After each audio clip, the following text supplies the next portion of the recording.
Hey LNP, this is BO here. I wanted to do a video blog because I'm reading this amazing book, and I've just been sharing some of the passages with people in my sister circle, people I love, people I don't really know, acquaintances, everyone. And so I'm sure a lot of you have read this already. Women Who Run with the Wolves by Dr. Clarissa Pinkola.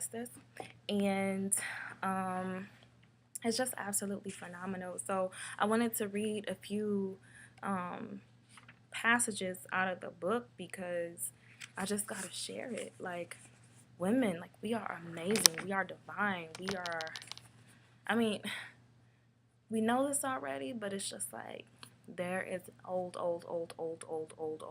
wisdom in us because our souls are old. Our souls are a lot older than our bodies are. And our ancestors, our loved ones who've already transitioned, they are working in our favor. Um, so yeah, those thoughts kind of just brought me here. So I want to read out of page 5, out of the introduction, just to kind of give some background on how the author is defining wild woman. And so she says, I call her wild woman. For those very words, wild and woman, create llamado tocar a la puerta. The fairy tale knock the door of the deep female psyche. Llamado tocar a la puerta means literally to play upon the instrument of the name in order to open a door. It means using words that summon up the opening of a passageway. No matter by which culture a woman is influenced, she understands the words wild and woman. When women hear those words, an old memory is stirred and brought back to life.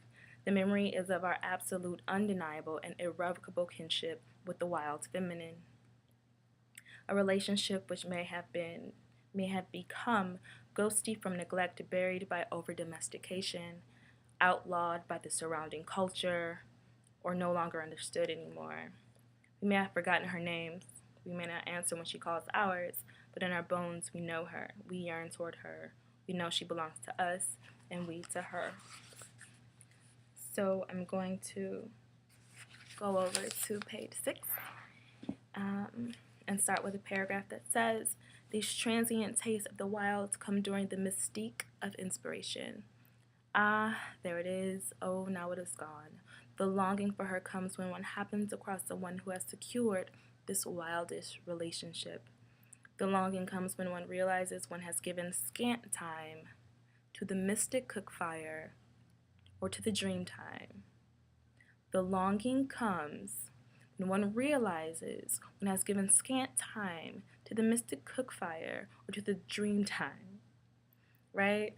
Too little time to one's own creative life, one's life work, one's true loves. Yet it is these fleeting tastes which come both through beauty as well as loss that cause us to become so bereft, so agitated, so longing that we eventually must pursue the wildish nature.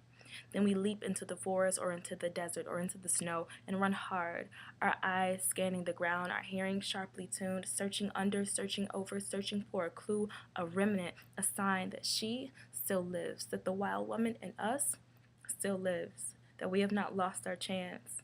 And when we pick up her trail, it is typical of women to ride hard, to catch up, to clear off the desk, clear off their relationship, clear out one's mind, turn to a new page, insist on a break the fucking rules, stop the world, for we are not going on without her any longer. I am in a space where I am getting closer and closer and closer to the wild woman archetype in me, and it feels amazingly badass. It feels like magic. I am reminded every day that I am a unicorn in this world, and I am loved, even if the world makes me feel as a woman, as a black woman, as a dark-skinned woman, that I am not loved. Oh, yes, I am, right? Yes, you are. We have ancestors to prove it. We have our sister circles to prove it.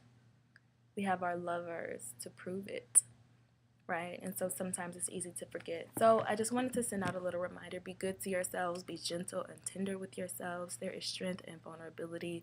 There is shifts, there is strength in vulnerability and taking breaks. So if you need to take a second out in the day to log out, log off, shut the phone off, sit in front of your altar, sit in your sacred space, tune out, and just be in the quiet of you, calling your ancestors, calling your master teachers, calling the spirits, calling your Orisha, calling the people who make living this world a bit smoother, a bit more manageable, a bit more fun, right? Like, it's okay. Fun is important. There's this one line she has in here about fun that that's amazing, and I want to share it too. Before I go, then I'm gonna shut off this computer. Although some might really prefer you behave yourself and not the furniture and welcome, do it anyway. Some will draw back from you in fear or disgust. Your lover, however, will cherish this new aspect of you if he or she be the right lover.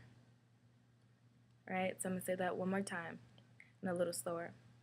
Although some might really prefer you behave yourself and not climb all over the furniture in joy or all over people in welcome, do it anyway. Carefree Black Girl season. Do it, do it, do it, do it, do it, do it. Love yourselves. All right, I'm out. Peace.